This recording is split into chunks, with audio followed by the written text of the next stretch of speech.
Hi, everybody. Welcome to Algorithm versus Experts. I'm Josh Moody. This is John Batanti. We are going to be your Hello. experts in attempting to smash that dirty algorithm that thinks it knows all and tries to use like math and shit to predict the chaos of carnage. Nice. Nah.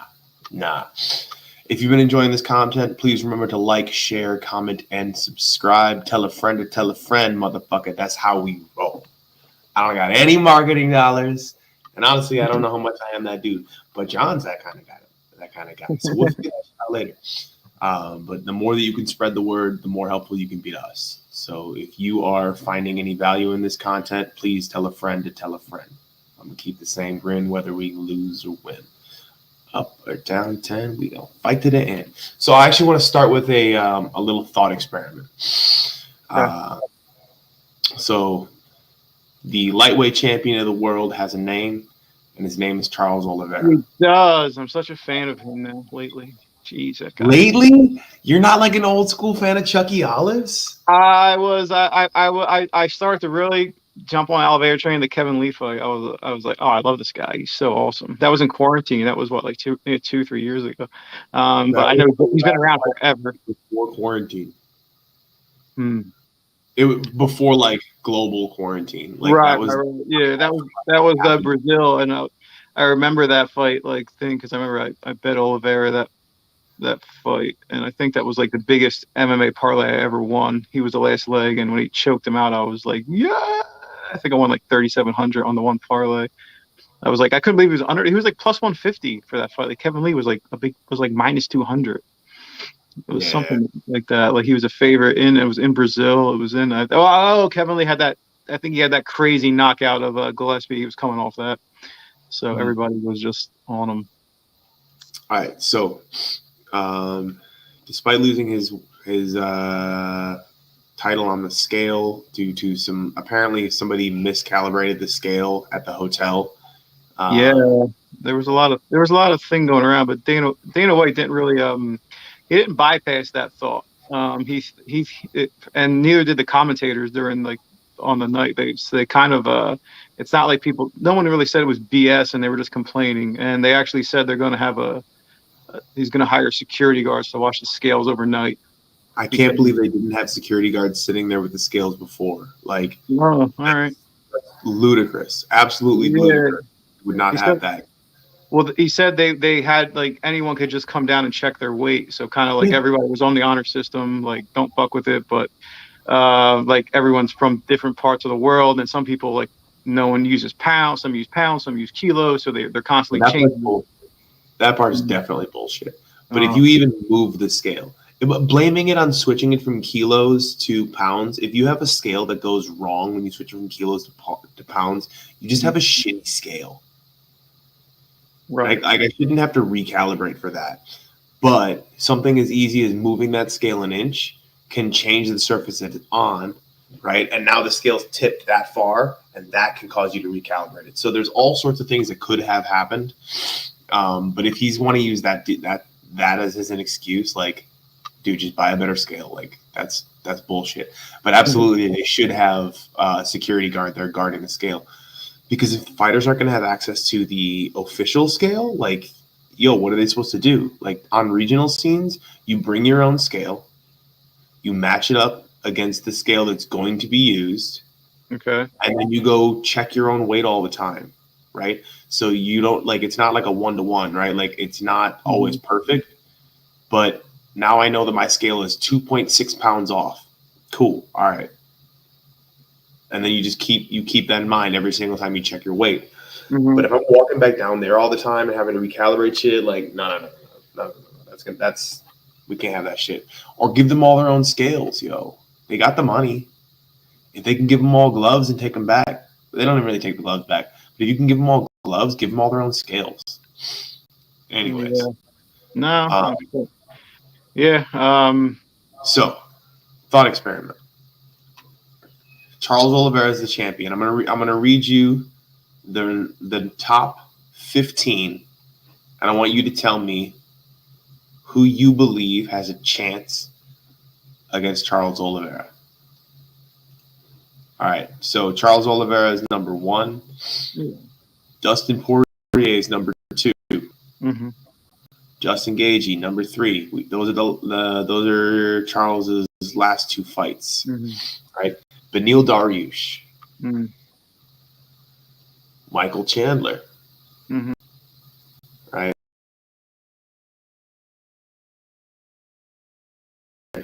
Where's Any of these names up to him? He's number 7. Rafael dos Anjos. 7? 7. He's number 7. Yeah.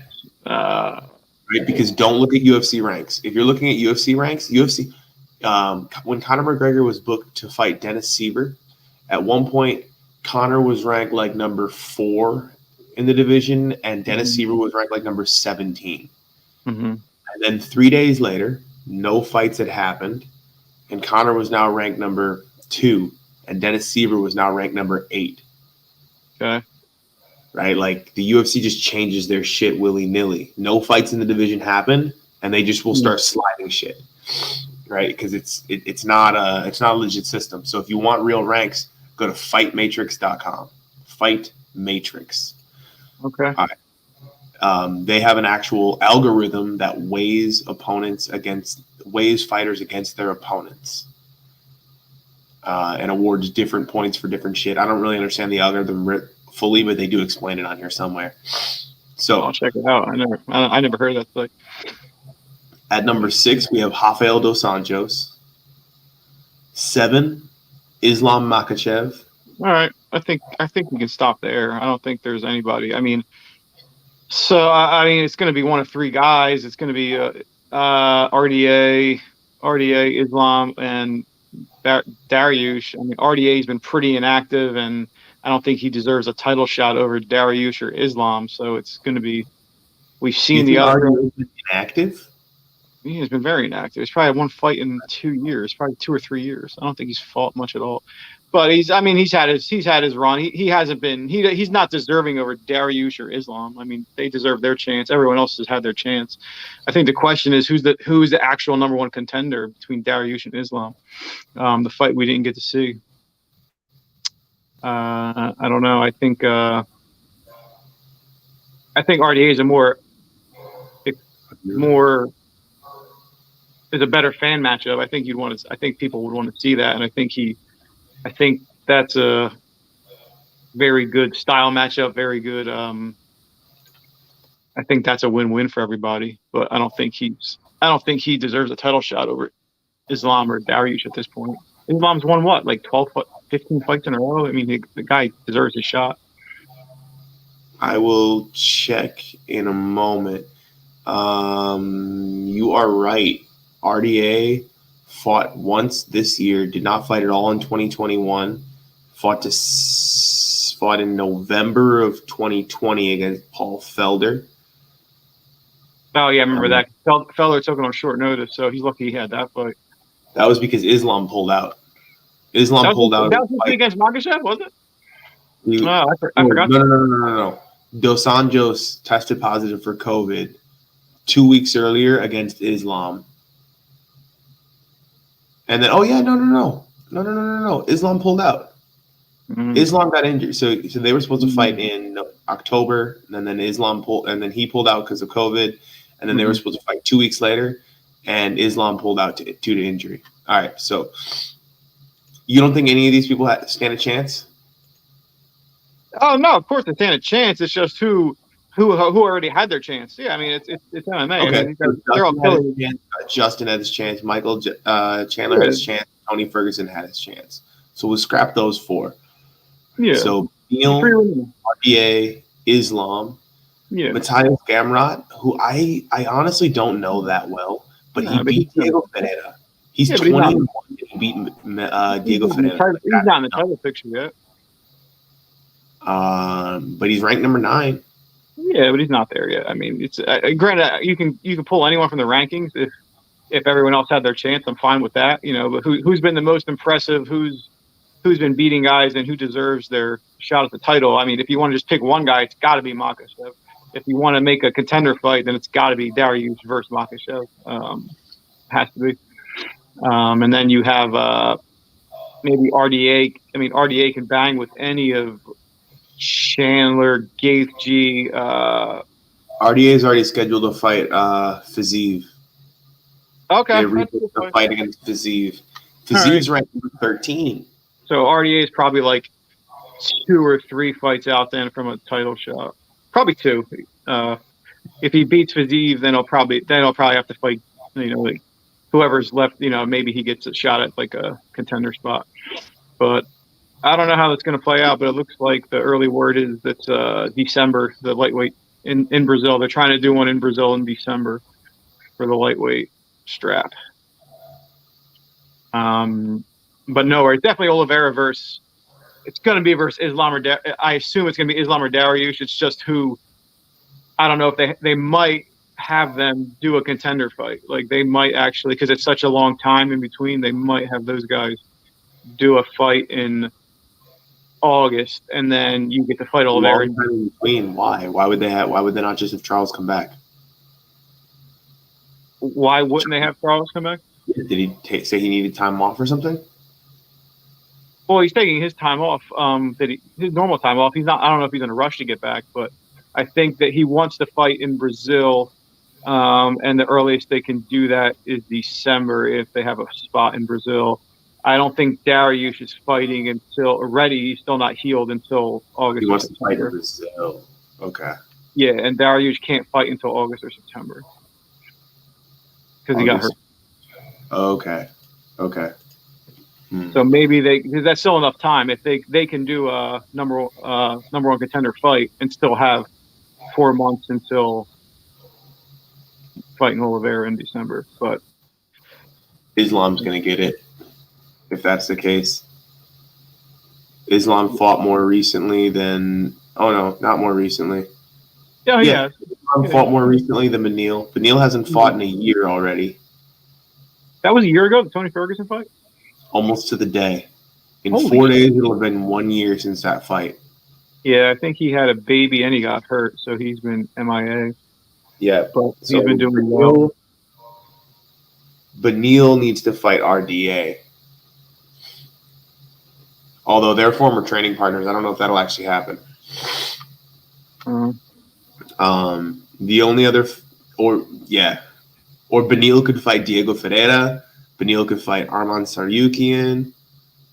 Or Beneil could fight Gregor Gillespie.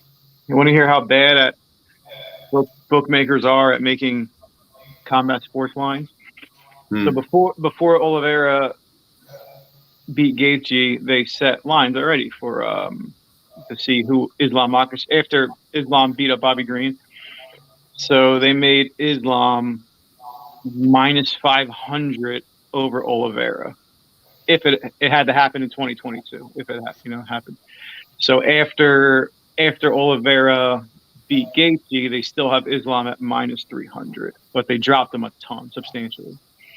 So somehow they just write off. They're just writing off Oliveira, and Islam is the truth. He's going to stomp everybody. Yeah, to me, it's just a little.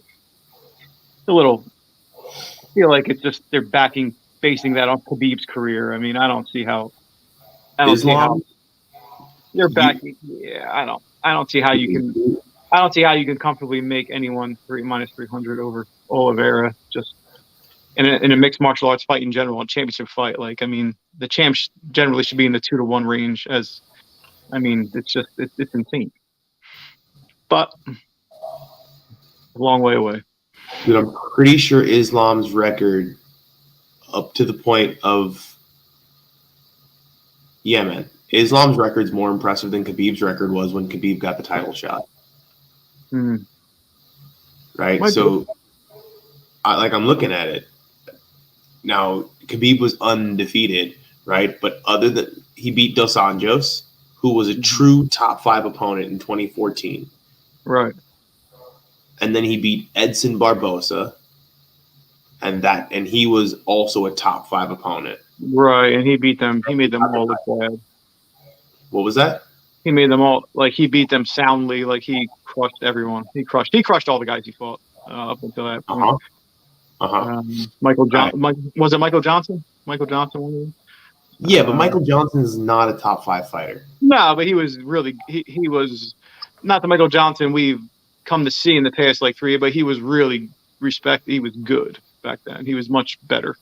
After the Khabib, yeah, he dominated everybody up until he dominated everybody, honestly. So, but all right, we'll include the Michael Johnson fight because it'll make this a little more fair point. Dan Hooker, top 5 opponent. Arman Tsarukyan. That dude. Dan Hooker is not top 5. No way. Dan Hooker was just top 5. Dan Hooker could not have been top 5 when he fought. No, Dan Hooker maybe he was 7. Maybe he was 7. But I don't actually think Barbosa was top 5 when they did that either. I think he was like 7 or 8. Okay. We could figure it out, but that would just take too much time. Davi Ramos. Yeah. And Arman Tsarukyan. Like Tsarukyan's really good. Yeah, man. Tsarukyan's really good.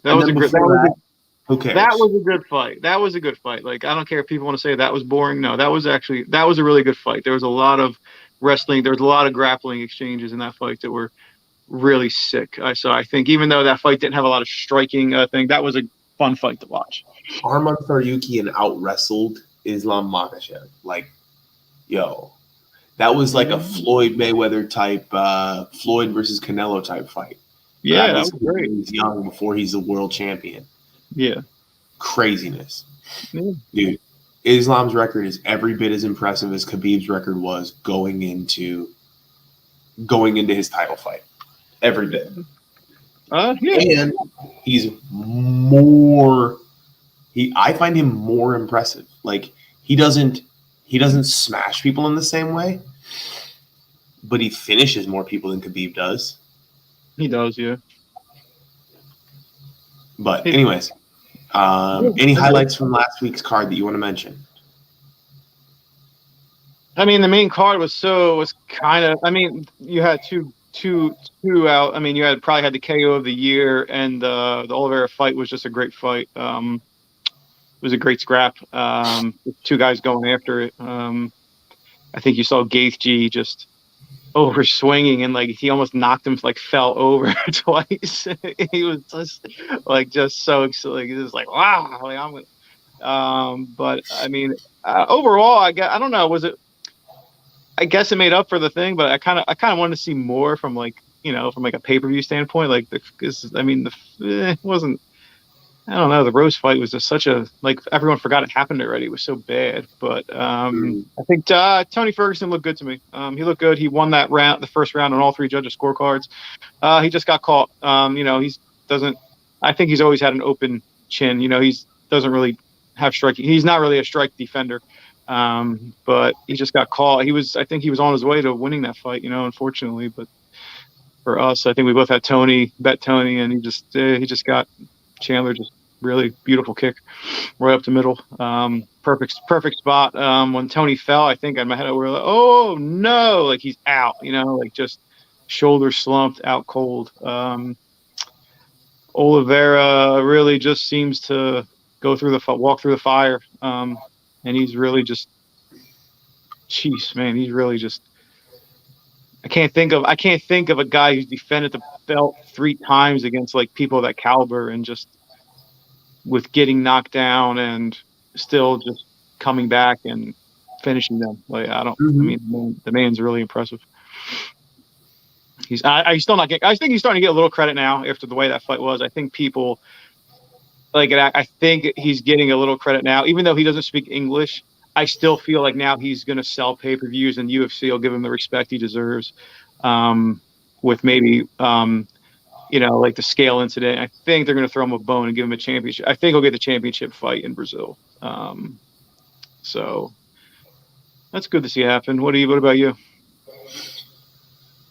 Brandon Raw Dog Royval got a 1-arm guillotine. Oh, that was action. That was a great fight. Prelim. Yeah, I forgot. I was so disappointed in some of the main card fights. I forgot about that. Yeah, that was a fucking awesome fight. That was a 1-arm guillotine? That was a 1-arm guillotine. He started to turn into a prayer choke, but the finishing was due to the placement of the first arm. So This is the thing I talk about a lot when I teach people the fundamentals of the strangle. My chin forms a V. My two carotid arteries come together to form a V. If I want to get a clean strangle, I almost always want to choke you with a V. The reason that a lot of guys struggle with guillotines is because they try and choke you with a flat surface. And what happens is this flat surface doesn't touch either of my targets. It just compresses in the middle. And wind is a much slower process to choke someone out. So if you look at the Brandon Royval finish, you'll notice that you can see his fingers peeking over out past the collarbone of Matt Schnell, right? If his hand had been lower, he would have had a flat surface across this trachea. But because it went in so deep, you now see that he's created a V. This V was lined up with the chin. A good guillotine looks more like a front naked choke from the perspective of the entry arm, right? The strangle arm should be a V, not a flat surface, because now I'm not hitting either one of my targets. So as soon as he cut that final angle and you can see his fingers poke through, that's when that guillotine was over. And then he started going like this, but like the tap started here, right? Like, oh, it's in there. Okay, I'm gonna tap. Oh, but it's already there. Like, but that was very, very high level technique. Yeah. John Danaher calls that double enclosure. But getting your big knuckles to pop above their collarbone, right? That is the secret to the majority of guillotines. Okay. A couple of them break rules, but if you want a real good guillotine, get that to happen. Yeah, no, I'm sure. I mean, that's great info. I've seen. Yeah, I see. He's got really good submissions. He's got skills. For sure. He's fun to watch too. I like that was a good highlight. That was probably the best fight of the. I think he got some kind of award, either performance of the night or fight of the. Probably not fight of the night, but he probably got a performance of the bonus for that. That was a good one. All right, on to next week's card. Yeah, we got fist fights this weekend. We have starting out Vivi Arajau against Andrea Lee. That girl is actually my daughter's name. What's that? Viviane Araujo. Yeah, is where I got my daughter's name. Oh, it was after that? It wasn't after the guillotine, V? You didn't name her after that? No. All right. All right. That was I missed it, but I like this. I love Vivi here. I think she's faster in the striking. Andrea Lee's been struggled getting taken down pretty much her whole career. Every fight she's getting taken down. Vivi's very strong. She can also take you down. I think Vivi has an edge in every area of this fight. Surprised this line is this short. Vivi's only had one bad fight. She lost to Chukagian, and that's the only time she didn't look spectacular. She looked great every other fight. I think she can comfortably cruise in this fight. I think she wins. I think she wins unanimously. I got Vivi here.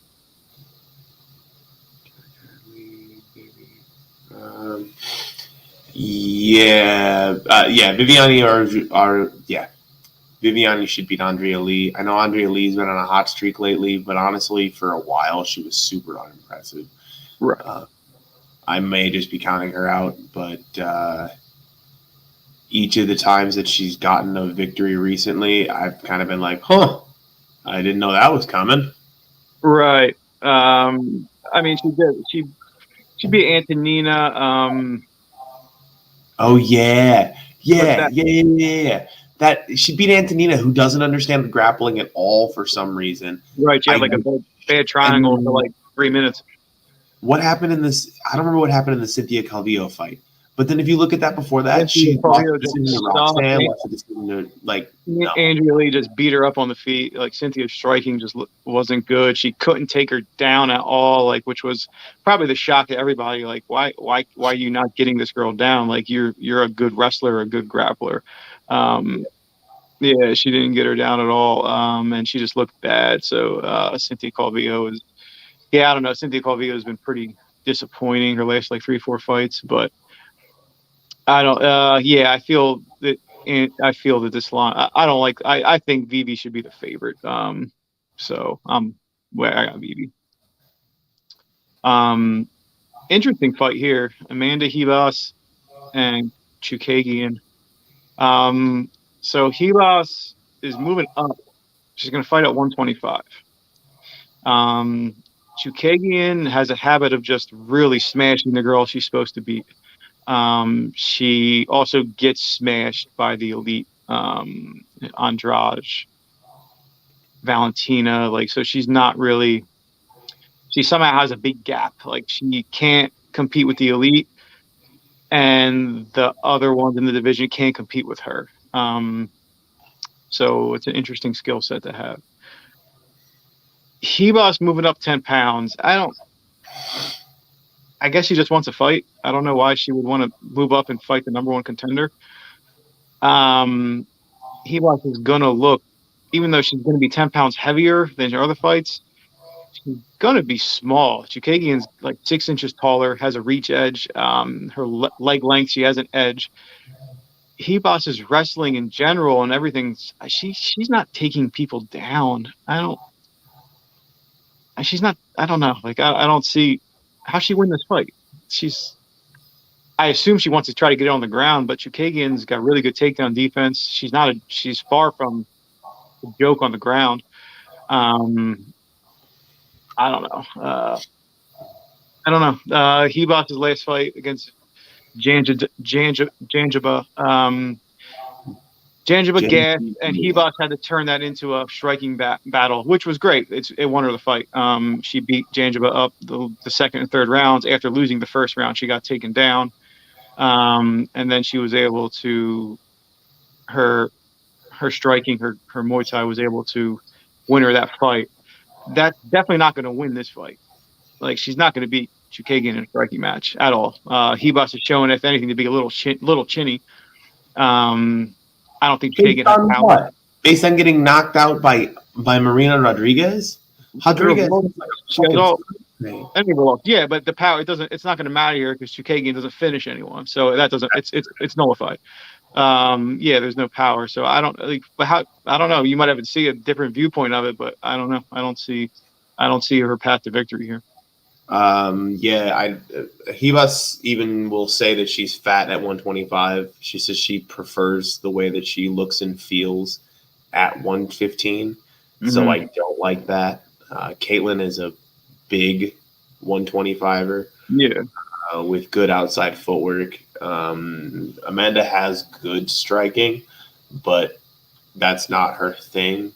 And her takedowns come from the clinch because she's a judoka. That being said, I am super high on Amanda Ribas. Super, super, super high on Amanda Ribas. I just don't expect her to win this one. Like, I don't think she put herself in a position for victory here. Can she win a round? Does she or can she? Because she definitely can. Absolutely she can. She can absolutely win a round. If we ran this fight 100 times, she can win this fight. But I don't expect her to win it the majority. Right. I don't. I feel the line is very generous. I think Caitlin opened -140. She's sitting about -180 right now. I feel that's still generous. I feel like she's going to probably be in like the -250 range. But, I don't know. She doesn't have any finishing power. People like Ribas. She's got talent. She's cute. Maybe the line will stay where it is. But if Caitlin does what she does, I think you're getting a unanimous victory. She was a stronger Jen Maya. Caitlin was able to beat her, pretty much control that whole fight and actually take her down. And Jen Maya is a strong strong girl in the clinch. So yeah, all right, I got you, Kagan. You got your Kagan. All right, Virna Janjaba versus Angela Hill. I like Janjaba. I'm a fan of her. She just looked pretty. She won the first round against Hebos. I think that was more Hebos making a mistake. She got a takedown and then got the position flipped right away. And she spent most of the first round off her back. But then it was pretty clear Janjaba gassed, and she was gassing. She couldn't take Hebos down. Hebos outstruck her second and third round, and it was pretty one-sided after that. I mean, if that's not a recipe for Angela Hill to follow, I don't know what is. Angela Hill that's her game. We're going to clinch. You're not going to take me down. I'm going to keep this at range, and I'm going to outstrike you. Angela Hill does throw volume. She has the power, but she stung Amanda Lemos in that fight, and that was a questionable split decision loss against a opponent with a really bright future. So, Angie Hill, even though she has a habit of just doesn't get the win, I'll keep riding her. I think she could. I think this is a very winnable fight for her.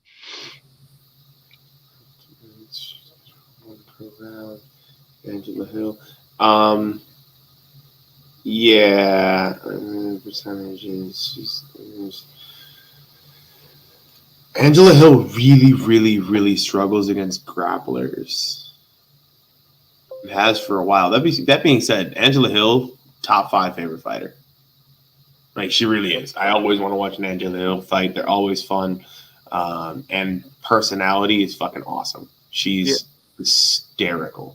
If you don't follow Angela Hill, you need to follow Angela Hill. She's constantly putting on skits. It's amazing. She impersonated Colby Covington and rented and had 2 other fighters dress all skimpy and shit. And she did oh my God, it was amazing. Everything she does is great. And she's a fun fucking fighter to watch. But I don't expect her to be able to beat Jandiroba. Jandiroba, I can see it. Like, she outgrapples a lot of people. That's great. She's good for about 1 takedown every round and a half. Her takedown average per 15 minutes is 2.14, right? So she's probably going to take her down once, maybe twice. How many does she actually shoot? I like Angela Hill's bottom game, though. It's far from terrible. She's pretty good at competing and getting back to her feet. But that's all. I mean, I think you think Janjaba's gonna just 2 takedowns. She'll find it. She'll find the submission if she gets 2. I'm not confident that she's gonna get. I don't know if I'm confident that she's gonna get submitted. Yeah, decision. Yeah, she's kind of the queen of split decision losses. Well, yeah, decision, not even split decision, like close decision losses. Right. She doesn't really get submitted, but she does get out grappled. Yeah. Which I'm not entirely sure why that is. But yeah, I see Jandiroba likely beating Angela Hill, even though I'm always rooting for Angela Hill. Angela Hill could fight my mama. I'm still rooting for Angela Hill.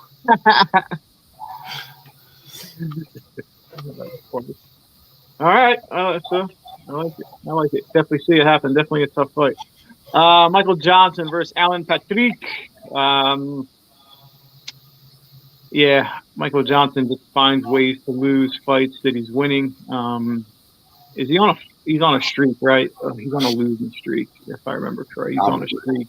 Patrick, I think it might be 5 fights. Patrick also, he's on a 2-fight losing streak. I got to think Michael Johnson just has more at this point. I mean, he's shown that Michael Johnson's been actually able to win rounds and get knockdowns, dominate fighters for 1 round, 2 rounds. He's just really finds a way to lose. But Patrick hasn't really shown that. So I think Michael Johnson, he's in a much better place than Patrick is at this stage of their career. I think this is a perfect fight for him to get back in the win column. So I got Michael Johnson. Yeah, I wrote down Michael Johnson, but I no longer agree with that. Oh, why? Because the last time that Michael Johnson won a fight was in 2018, and that was against Artem Lobov. Yeah. Okay. I mean, now he did beat Andre Fili before that. Okay, cool. But like, I don't know, man.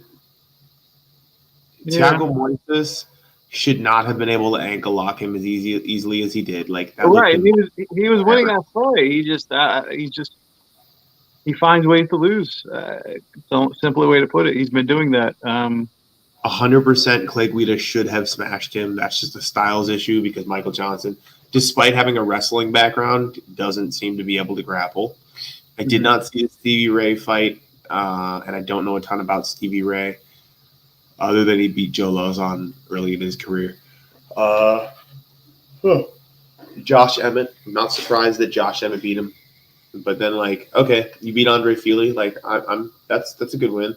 Mm-hmm. And then before that, he lost to Darren Elkins. Like, man, you should be able to beat Darren Elkins. Not everybody should be able to beat Darren Elkins. But when I think about Darren Elkins fighting Michael Johnson wins that fight. And then Michael Johnson didn't win that fight. Losing to Justin Gaethje, that made sense. Losing to Khabib, that made sense. Beating Dustin Poirier, that's super impressive. Beating Edson Barboza, that was super impressive. But like, Johnson's resume is very good. He's got a couple of wins that are like, wow, you did that. Yeah, it was a long time ago though. It's a very long time ago. And then he just shits the bed. Yeah. So no, I'm going with Alan Patrick. Sounds good. Young promising studs next fight. Nick Maximov versus Andre Petroski. Yeah, I mean Nick Max has looked there's not much to not like so far. When it comes to his overall, I mean his wins, he's undefeated. He's really showed it out wrestling guys, out grappling guys. Could find more he could find finishes a little more. It looks like he's a decision guy, but his cardio is ridiculous. He's really at a high wrestling pace for 3 rounds. He beat a heavyweight on the Contender Series. He moved up and he fought in a heavyweight, and he was able to out grapple and win that fight. His last fight too against Soriano, he was a small underdog, and against the big punching power of Soriano, I mean, he took him down a ton and controlled the fight.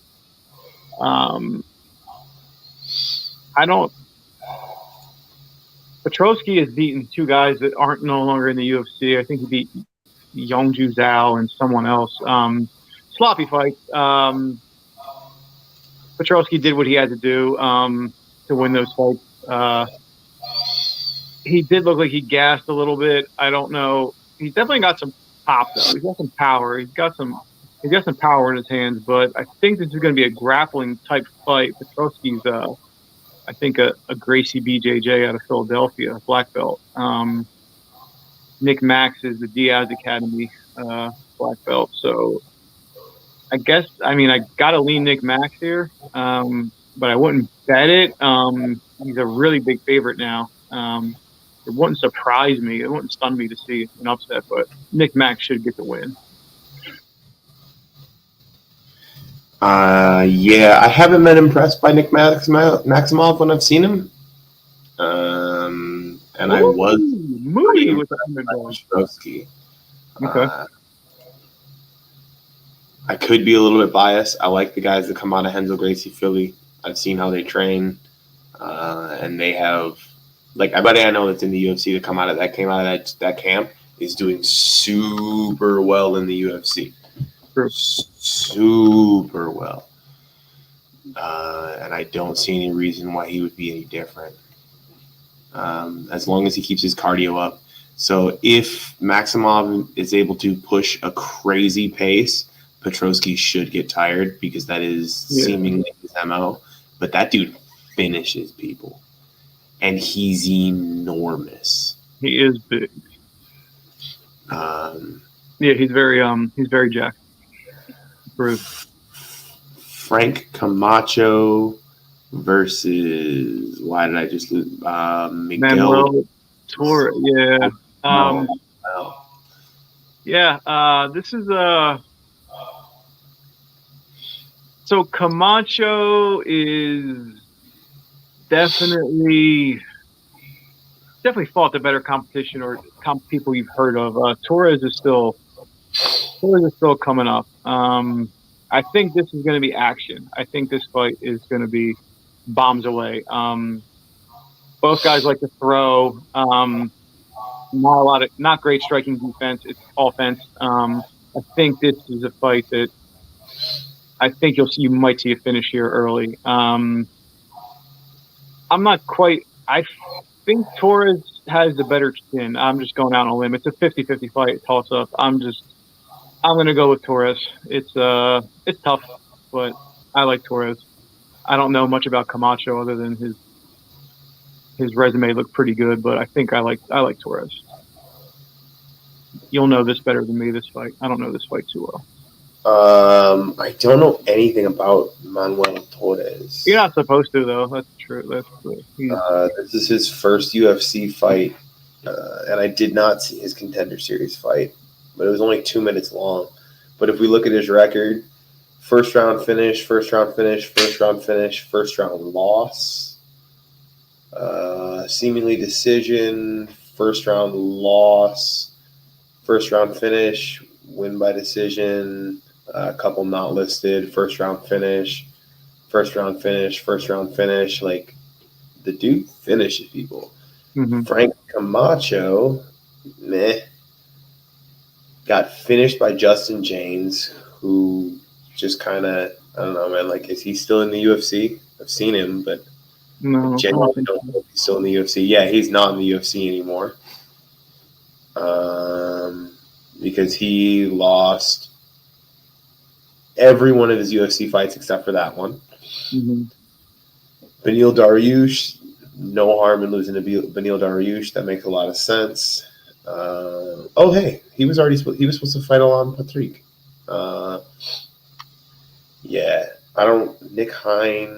Beating Nick Hine doesn't tell me a whole ton.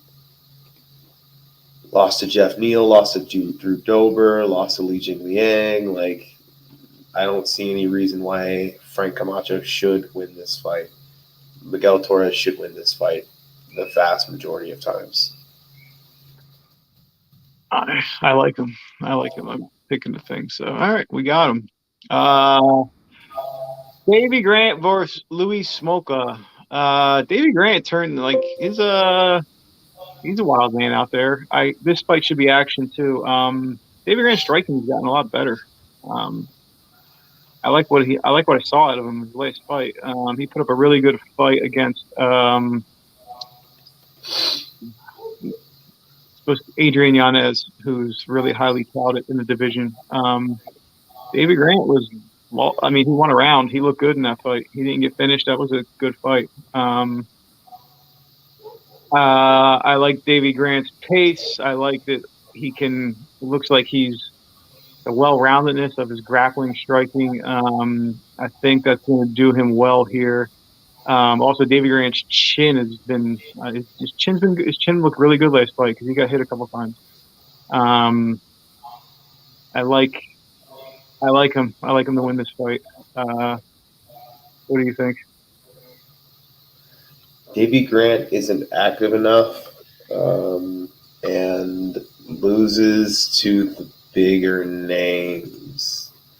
The Bermudez Triangle. Lost to Adrian Yanez, who's an up-and-comer who I hope is fighting soon.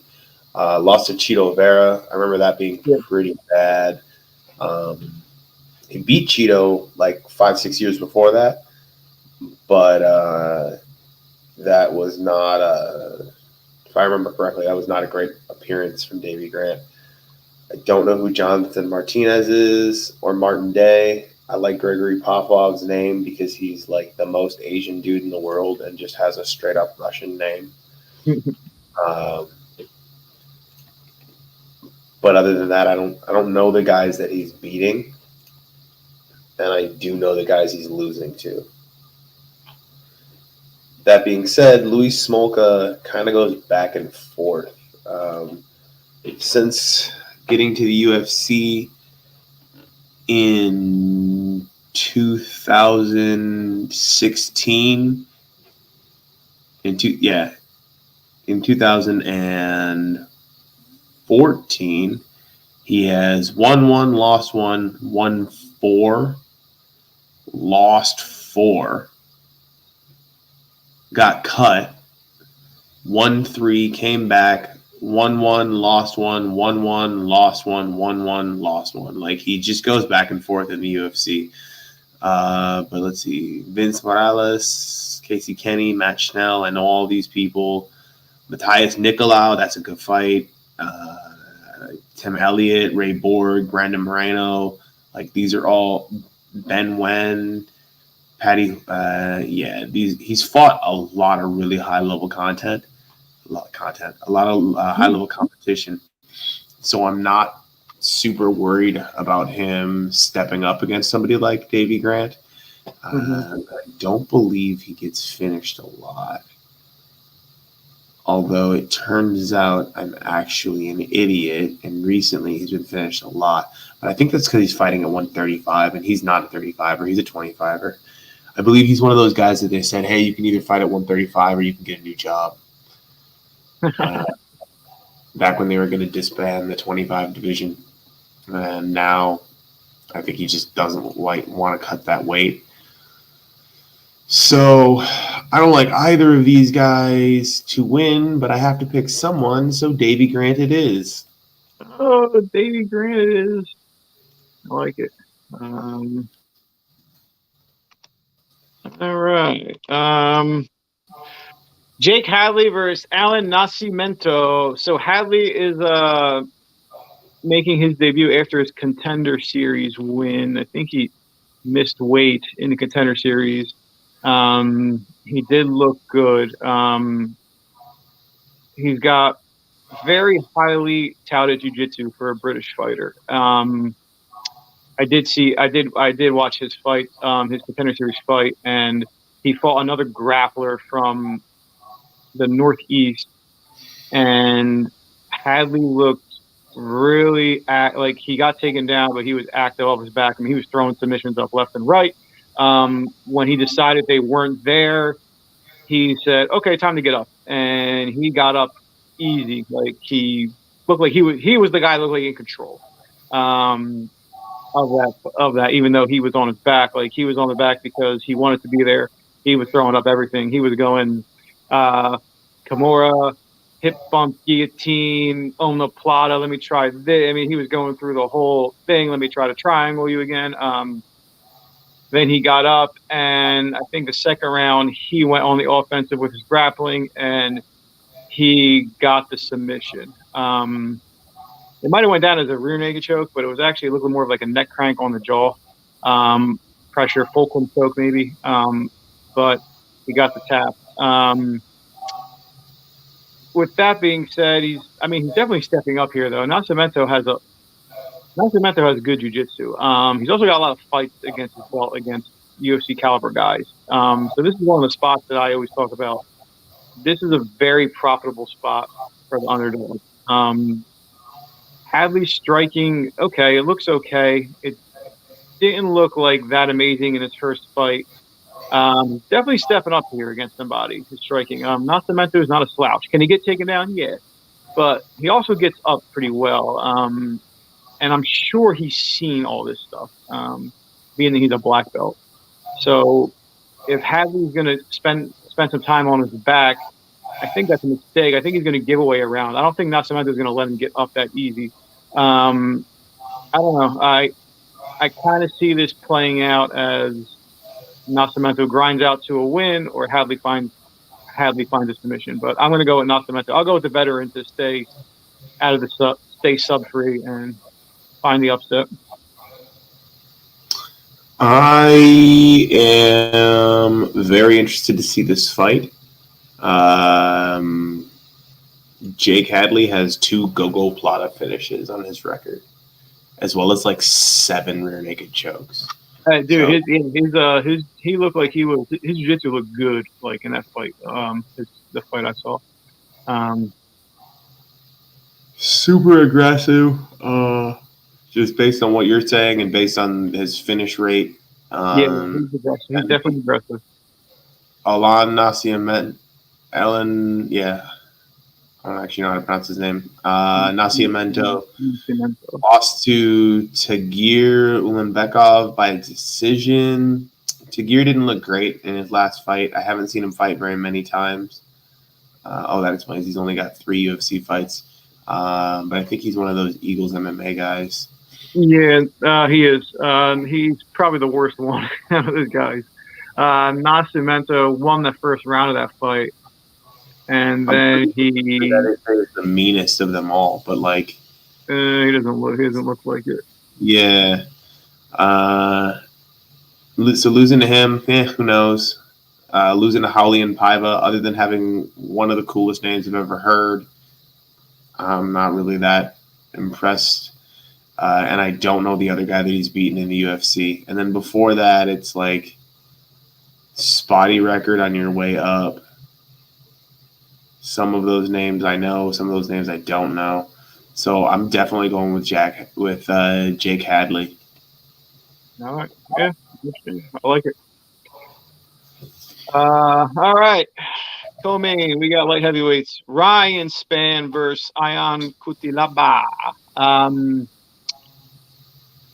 Ryan Spann he just seems like he's got a lot of finish in him. Johnny Walker was able to finish him. That was a good fight, though. Spann definitely knocked Walker down, but he ended up getting finished, turtling up, finished some strikes. Anthony Smith was able to hurt him, get him down, get the sub. It looks like he fatigues pretty quick, Ryan Spann. He just has a lot of finished losses on his record, which means he's just got a lot of finish in him. Cutelaba pushes a really high pace. He's all action. He's going to try to get this fight down. Spann's a big man, though. He's a big man to take down. He's very strong. Cutelaba's going to try. I don't think he wants to strike, just turn this into a striking match with Spann. Spann's got a lot of advantages there. Spann hits hard. He's got a big reach edge. It's like 6 inches. He's also got I'm sure he's got a leg reach advantage if he's that tall. Not that Spann's known for his kicks, but so if this fight drags on into later rounds, Spann could come on and get this upset. He could finish Cutelaba, but I don't know. I don't see that happen. I don't see that out of Spann. He just looks like to me he's more get finished than finished. So I go with Cutelaba. Yeah. Cutelaba. Well, I like Ryan Spann quite a bit. I think that you can kind of justify all those losses. Like Anthony Smith, okay, he lost to a top 5 opponent. Yeah. The Johnny Walker one, I don't remember exactly what happened, but I remember feeling like he was winning that fight and then got caught. No, he knocked down Walker. He didn't finish him, and then he just got out slugged, and Walker knocked him out. It was a lot of action. Got you. Beating Misha Serkinov, good for him. Sam Alvey, good for him.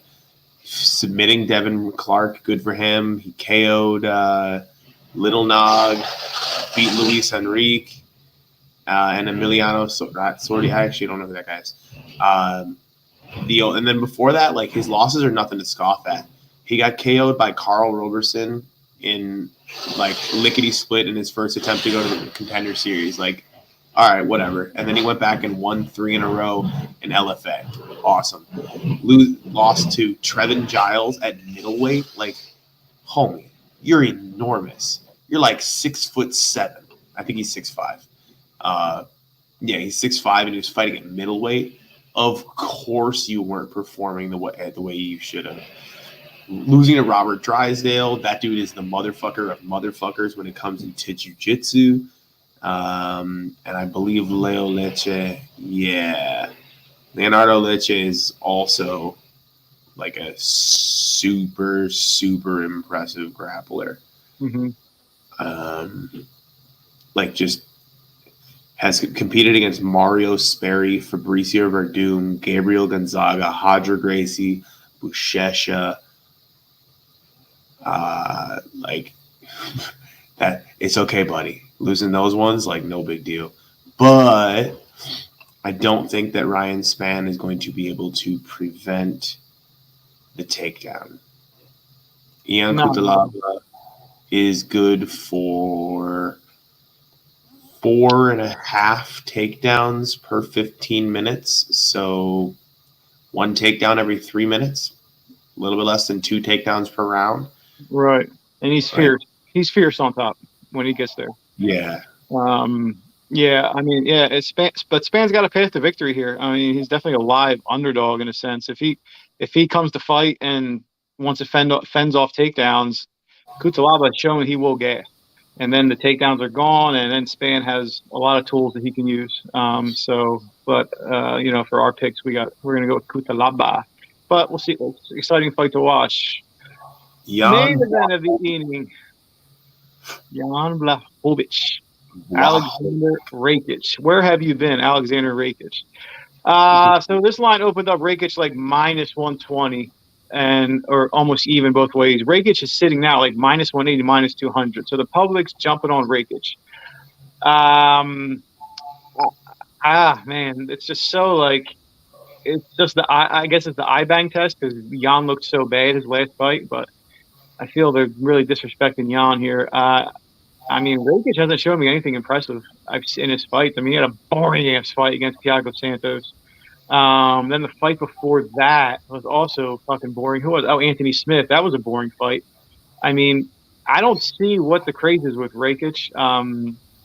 His fights before that were much more impressive, but since he's fought these higher level guys, those two guys, I mean, doesn't show anything to mean that he should be the favorite over Jan Błachowicz, in my opinion. Błachowicz was the champ. Błachowicz has fought monsters in light heavyweights.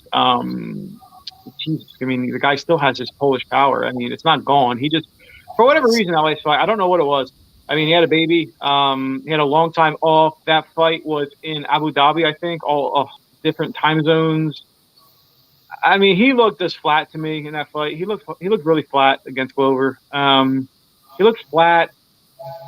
Glover's good. Glover's great on the ground. I mean, Glover just found a submission.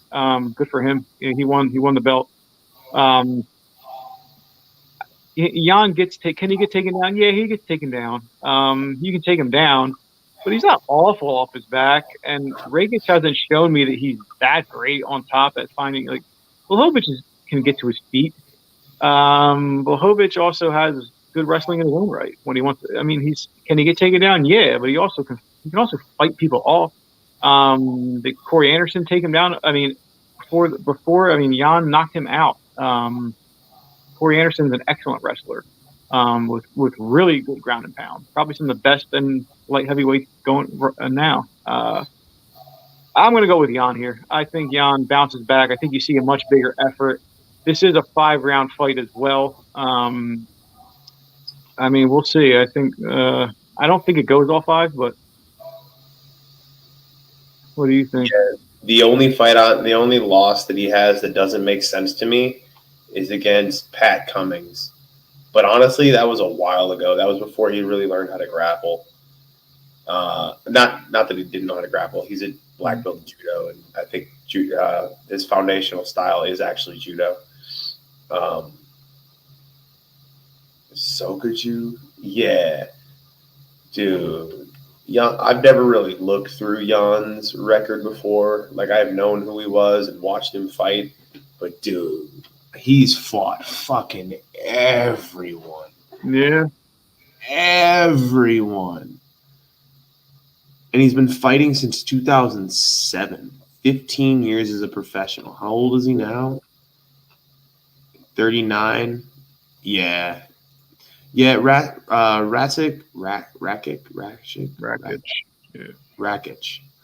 Yeah. Alexander Rakić is athletic, and that's why people are excited by him. because there's not a lot of athletic 205ers. Most of them are sloppy and shitty. Not all of them, but a lot of them are. A lot more than in most divisions. So when you see somebody who can move the way that he does, people get very excited. That being said, Jan Błachowicz has fought many an athlete and fucked up many an athlete. Is he? Let's go, Jan. Izzy's pretty athletic.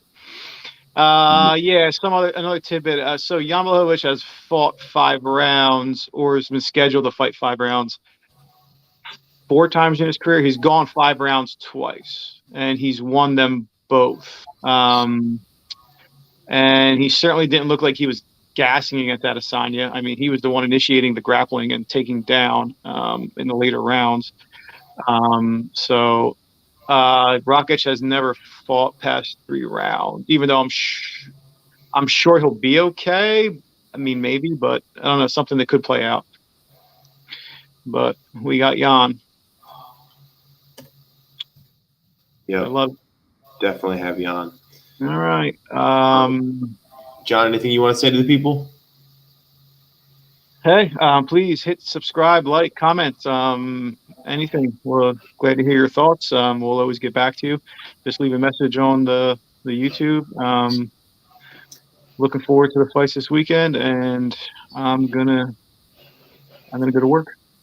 We got to talk about this more, but John and I are actually betting on who can get more successful picks over the course of a year. It's not a monetary bet, but if you guys have any ideas of things that we could do for our bet, comment them below. Please remember to like, share, comment, and subscribe this time and every time. Thank you for being here. Thank you, guys.